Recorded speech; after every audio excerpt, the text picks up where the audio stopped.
So, good evening, dear friends. Meeting after gap of a Sunday with Organon of medicine. And today there is a change in time. At least for this week, we'll keep this 6 o'clock in the evening.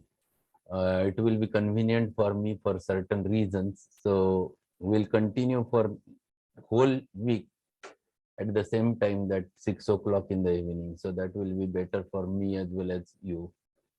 So ask others to join the meeting every day at 6 o'clock regarding the organ of medicine. So dear friends, we are discussing still with the first aphorism, and we have started with the first aphorism. The physician's high and only mission is to restore the sick to health, to cure, as it is termed. And we are discussing all the words from this aphorism, and we are dealing with last 3 words, as it is termed. As it is termed is nothing but the cardinal principles of homeopathy along with the Hering's law of direction of cure, out of which we have discussed first 2 cardinal principles in the last 2 lectures. First cardinal principles, the law of similars, we have discussed. A law of similars is nothing but a drug capable of producing in a healthy individual a disease state, exactly similar to that happens in a diseased individual, acts as a curative agent if the disease is in a curable state. And the dynamic aspect of it is defined in 26th aphorism. That is, the weaker dynamic affection is permanently extinguished in the living organism by a stronger one if latter is very similar to former in its manifestations while differing in time. So both laws we have discussed practically with different examples and illustrated a lot. The second law which we have discussed, the law of simplex, giving single simple medicine to a patient at a time. Very specifically it has been defined at a time, and that is what we have learned in earlier lecture. Today we're going to learn third law, and third law is very important because many times we have a lot of confusion regarding this law. So the law is very simple, the law of minimum dose, giving a single simple medicine in a dose just sufficient to arouse the vitality in a diseased individual is called as a law of minimum dose. So it is not predefined or fixed like others. It is a simple, one thing is very clear, giving a dose just sufficient to arouse the vitality in a diseased individual. So you cannot define, because you are dealing with the dynamics, not with the material. Right from the birth, we used to learn the material mathematics. We used to learn the 0, 1, 2, 3, 4, 5, 6, the digits, and all digits, everything in relation with the material. We used to relate each and everything with the material. So we learn like this is 1, this is 2, this is 3, and this is 4, like this. And we used to consider that 4 is bigger than 1. This is what with which we learn. Until we enter in the first year of VIHMC, we still continue with the same thing. We used to learn materially, and we used to utilize the material science with the material mathematics, and that's all. Problem arises here. Then question arises when we enter into the field of dynamics. Then we never understand how can it be that 1 m 1000 is having less quantity and 1 is having big quantity, or all those things makes confusion in our mind. And then that problem arises, and then there is always the confusion in while considering the potency, because we still remains in the same material mind. So first important thing, first understand what is material and what is immaterial. First important thing, when you are observing anything in the material form, you can calculate the things as per material mathematics. So when you are thinking about anything, for example, if the globules are there, and if you are calculating the globules, you can calculate 1, 2, 3, 4, 5, 6, you can calculate. When you consider the allopathic doses which are given in material form, you can calculate 100 milligram, 50 milligram, 500 milligram, 1 gram, 2 gram. That is the material, and which is applicable to the material science only. So question is very simple, that according to the material science, the doses are like that. So doses are very clear. If the patient's weight is 10 kg and if the dose is 5 milligram per kg of body weight, then you can calculate it immediately and you can define it and you can give it to that child, because it is a material science. But things are different when you deal with the dynamics. Because in dynamics, when you understand dynamics, question arises, what is there? What are the dynamics in the human being? The physically, the will is the first important thing which is dynamic. You cannot find it out. If someone asks you how much will is there in you to achieve anything in your life, you cannot say like that, I have 100, I have 200. It's not like that. So will is dynamic. Then question arises, emotions, love, anger. You cannot calculate. You cannot say that I have 20% love, 30% love. You cannot calculate like that. I'm talking about the love with parents, not with anyone. So you cannot define it. You cannot define the anger. Yes, 100% anger, 50% anger, 20% anger. It is not the thing. The things are dynamic, which you cannot calculate. Either you say I am angry or I am not angry. Either you say I love you or I don't love you. Two things, but you cannot measure the things because things are not at all measurable.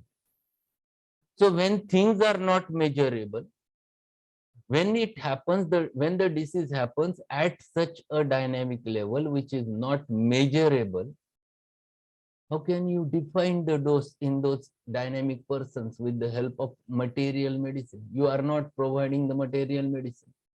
So for a dynamically diseased person, you have to find it out a dynamic weapon. And that dynamic weapon, you cannot calculate again. There is no calculation directly. And that's why for every person it varies. It is not related with the weight of the person. It is not related with the only constitution of the person. There are many, many factors which, on the basis of which you have to judge. And judgment is the very important word which comes when you define the minimum dose. So when you define a minimum dose, here the question of judgment comes. Because here what you have to judge?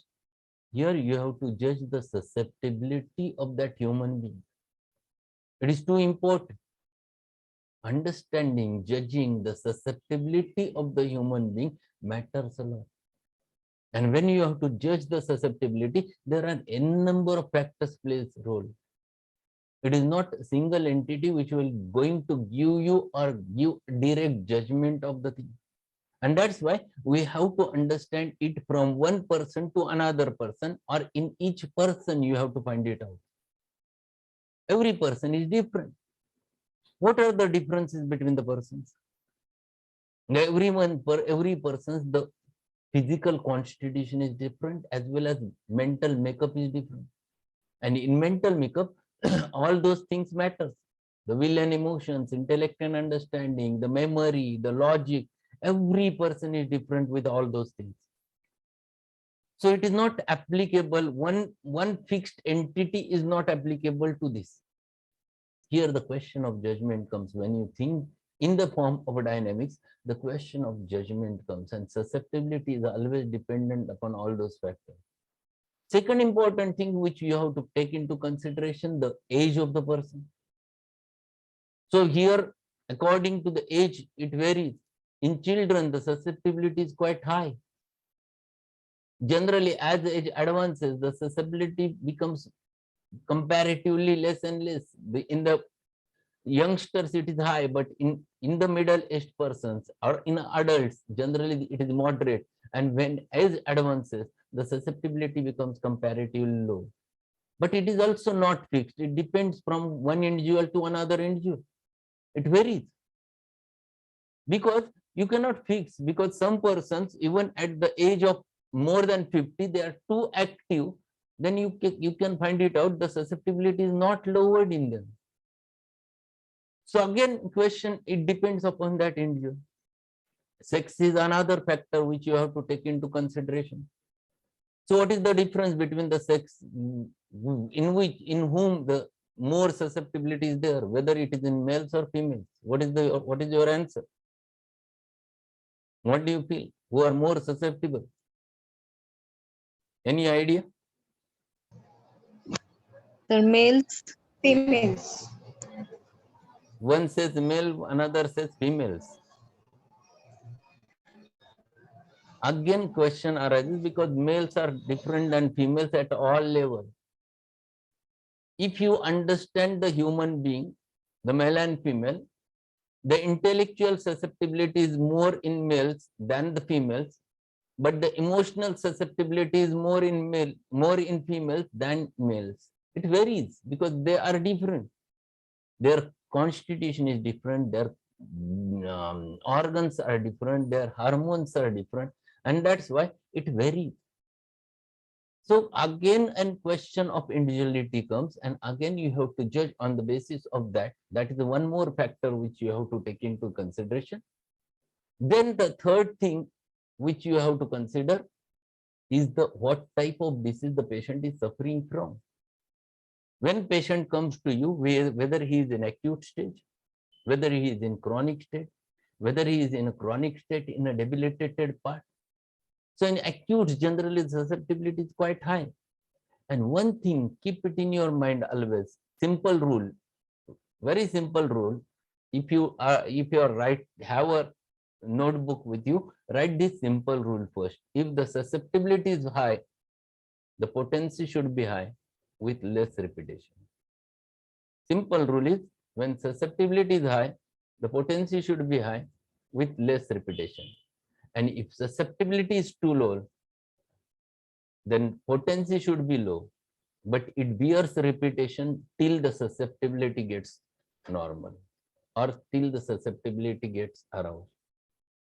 This is one rule. This is not fixed every time. It again depends upon many factors, but this is common. One should keep it in your mind. So it varies from individual to individual. Again, question of whether a patient is suffering from acute or whether a patient is suffering from chronic, that also you have to take into consideration while judging the susceptibility and finding it out the potency. So for one patient, I will give one example, then you will understand this in a better manner. Nowadays, just now the rainy weather was going on, damp rainy weather, many areas still the rains are going on. And if a patient comes to you with an acute presentation, doctor, please do something. I'm having severe body. I cannot move. I cannot sleep whole night. I was just moving here and there. Whenever, as soon as I goes to bed, it used to aggravate. It troubles me a lot. So please do very fast something. I'm suffering. You ask whether have you got wet in rains, and he said yes, it has happened because of that. Then you see the tongue. The tongue is triangular red tip. I know you know the remedy. The another patient comes in the same weather. He also got wet in rains, and he comes, doctor, let us see what has happened around my mouth. It burns a lot. It disturbs me. And you observe that he is having a fever blisters around his mouth. And it is burning. It is typical herpes simplex like eruption. You ask again to open his mouth, see the tongue, and again the tongue is triangular red tip tongue. Two patients, with a different aspects, with a different attitude. Both of them requires the same remedy. The second patient is also required the rest.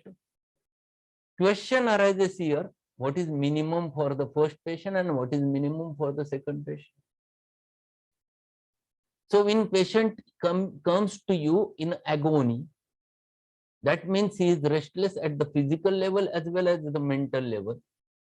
When he is having the most inner part, that is the bones and joints which gets affected and which are too painful, when his susceptibility is too high, unless and until you give the restox to him in a high potency, he will not going to yield immediately. Here, if you give a low potency 30, patient then there is always a question arises why homeopathy is criticized, that homeopathy is slow in action. Why it is criticized? It is criticized only because of this reason. Because we never uses the proper potency in such types of cases. If you give the 10M, then next day you see the patient's reaction and patient is very happy because it works. So this is too important. But for the second patient who comes to you not in agony, he comes to you and says plainly, doctor, this is what has happened. It is the most superficial part which is getting affected.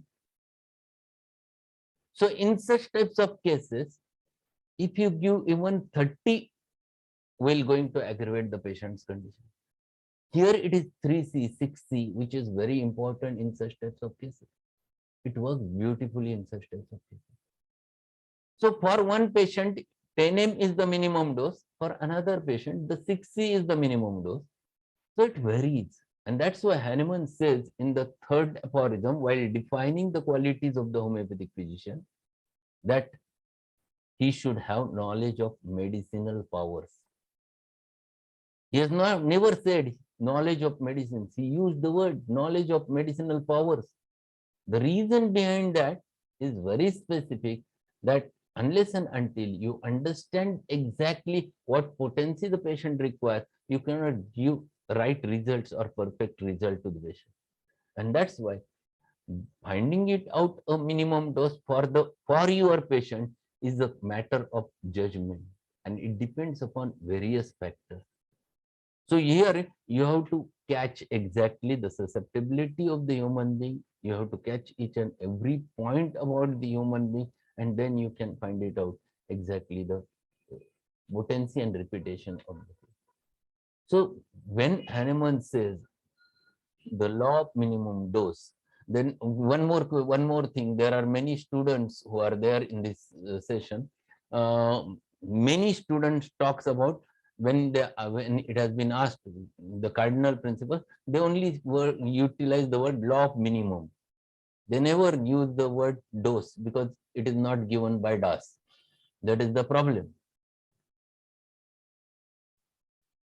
Law of minimum dose, then it works. Otherwise, law of minimum doesn't have meaning. So it is related with the dose, that word should be there in that specific thing. And then the question of what is minimum, that you have to define. And then your answer should be, dose should be so minimum so as to arouse the vitality in a diseased individual, is called as a minimum dose. And this depends upon the many factors. So first factor, ascertainable physical constitution of the person, which you have to take into consideration. Then you have to take into consideration the miasmatic background also. Then you have to take into consideration the age. Then you have to take into consideration the sex. Then you have to take into consideration the type of disease with which he is coming to you. Then you have to take into consideration the pathology of the individual. And that's why it is also important to diagnose what the patient is suffering from. So many factors comes together to reach to the minimum dose. And keep it in your mind that it is not fixed entity. It is not fixed entity even in one patient also. There are many queries arises in people's mind. for today, if you would have selected 10 m for your patient, you have given Rustox 10 m to the patient. After Rustox 10 m, this first patient settles, and again this patient after 15 days, 1 month, he returns to you, and after 1 month he shows the features like this, and he is not in agony. That he shows the features like the second patient. Now many problem arises in students' mind or neophytes, that what to do, whether to come down or not, because we are in fixed idea that we have to go from 30 to 100, 1 m, 10 m, 50 m, cm, and then it is finished. It is not like that. It depends at what time what patient requires. If the same remedy is required for the patient, and if the susceptibility is very low, now it is not high as first presentation, now you can go for low. It depends. So it is not fixed even in one patient also at a different time. And that's why Hahnemann says very specifically at a time. This word is very important. One should not miss this word, at a time. So today patient might require belladonna 200, another time he might require 30, or another time he might require 10 m also. This is what you have to understand. This is very important too. So when you deal with this question, that is what is the cardinal principle, this cardinal principle third, the law of minimum dose, you must understand how to judge the susceptibility of the human being. And then if you understand the susceptibility in a proper manner, then the question you can answer very easy way. And that is what we have to discuss. So law of minimum dose is the third important cardinal principle which one should not overlook. And all those things, there are many things which you will going to learn in this law of minimum dose. So there are many questions arises in our mind. So if the patient comes in a status asthmaticus and his patient is in a very much agony and suffering from wheezing, and wheeze is there, you are observing that wheeze, and patient is absolutely breathless, as if he is finding it out sinus. What you will do? In which potency, which remedy, or how do you approach? First important thing, when patient comes in a agony in such a manner, first important thing is to basically make him comfortable. If you are running your OPD only and you don't have IPD setup, question arises. Then what to do? You don't have oxygen to apply over there. You cannot give oxygen in your OPD. Then what you are going to do? And you have to settle that patient. Then the role of mother tincture comes. Here, the action of medicine you have to utilize in primary action. Whenever you are going to use the mother tincture always works with the primary action, not with the secondary action. And this condition is there where your patient wants a relief, a palliation for time being, and there is no time for you to select the right remedy. You are observing, or there is also a time, but patient requires very urgent result. In such types of cases, you might think about the palliative remedy. There, the role of mother tincture comes. At that time, mother tincture works like this, or mother tincture works in as a minimum dose at that time. But mother tincture works with the material quantity. Here, 5 drops, 10 drops, 15 drops, 20 drops matters a lot. Here, the 10 is more than 5, or 20 is more than 10, because now you are giving the material doses. So now you are prescribing, whenever you are prescribing the mother tincture, the material quantity comes, and then you have to again judge how much to give, whether to give 5 or 10 or 10, 15 or 20. then you have to utilize your mind again. Then you have to find it out how much acute requirement is there. Second important thing, here question arises whether it is child or adult, then it varies again. Then third, which medicines which you are using, that also matters.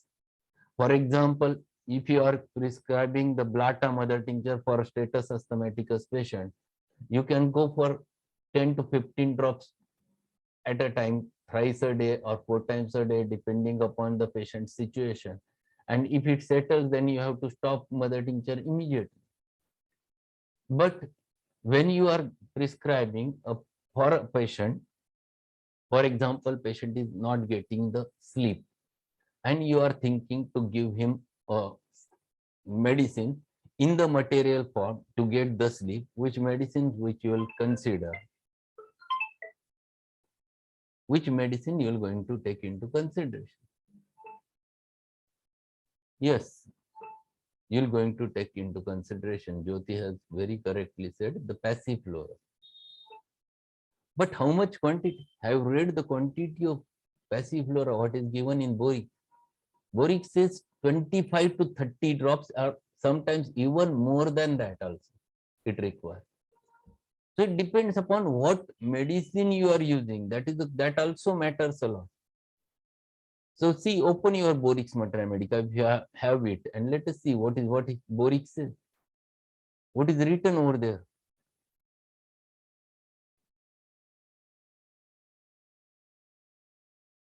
What he said, just he says large doses of mother tincture are required, 30 to 60 drops, repeated several times. This is what you have to read. Generally, what happens? We never read this. We read any medicine only up to the part of relation, and we think there is no relation of ours with the relations of the medicine. This is the problem which arises. And we never read that. In fact, most practical parts are given in either in relations or either in doses. So that is what you have to understand very clearly. So it depends upon which medicine which you are using. So whenever you are reading the Materia Medica, you have to understand that part also. The doses are mentioned, and those are practical hints given by the people. Drosera is given. If you open the Allen's keynotes, Drosera, you will find it out a very specific thing which he has mentioned over there. What he says, and that is the hint, that becomes minimum dose. He says that one dose of Drosera 30 at a time will be required for the whole epidemic course of the Drosera. Don't repeat the Drosera. At least it will take 7 days to act. It is like that. Something is written by him over there. Same, I think it is same. I'm quite sure about it. Hahnemann says in Materia Medica Pura, one single dose of 30 potency is sufficient to cure entirely epidemic whooping cough. The cure takes place surely between 7 and 8 days. Never give a second dose immediately after the first. It would not only prevent the good effects of the former, but would be injurious. This is too important. This is what is understanding the minimum dose. If you open the Borix Materia Medica, open the Barata cup and see what he says over there. He says that Barata is slow in action, bears the reputation. See, this is the sentence. I'm quite sure it is there in my mind because I'm not Barata. I've never forget the thing.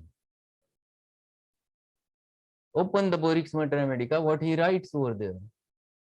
Same sentence should be there. What he says?